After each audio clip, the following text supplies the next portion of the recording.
We have white, a Sicilian defense by black. All right, so that's a bit of it. I'm going to play d5. a6 is slightly odd. Play a4, just trying to prevent b5. So he wants to play a locked position. Play bishop e2 till he wants to play bishop g5. I'm going to play for the square c4 for my pieces and try to lock him down with a5.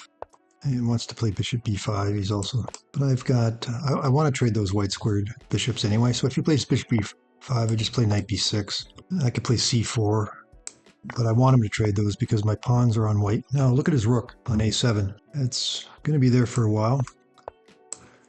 He's going to try to trade both rooks, but I could take with the pawn possibly. All right, so now I'm thinking bishop g5, but maybe, yeah. So now he can't take on b6 because I take with the pawn, winning material. Can't play knight d5 because of knight d5, and of course not ed because of bishop g5. So what I'm trying to do is just trade off one of his knights so that this knight on b6, it's not going to be eternal, but it's going to be there for a while, especially with this queen on c7, and we'll see what happens. Now I think because he's tied up over there, I just want to see what he's going to play. I assume he's, yeah, okay, so he wants to try to exit this material as soon as possible.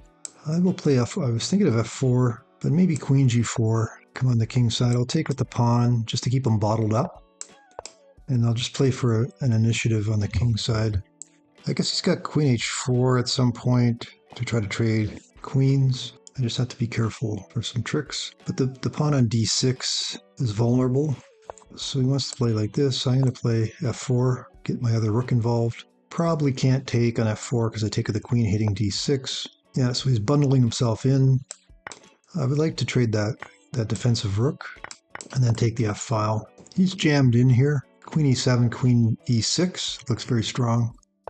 All right, I can take on d6 with tempo. Can't go anywhere special because of rook f8 mate. So his queen has to stay on those squares. So he's definitely in trouble here. Probably if he plays queen e7, I might just play knight c4 first, threatening queen e6.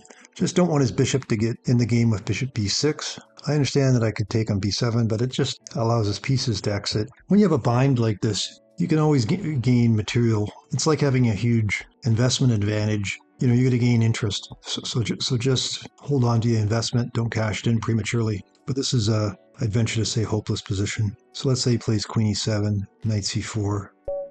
Yeah, so he's just going to resign. It makes sense.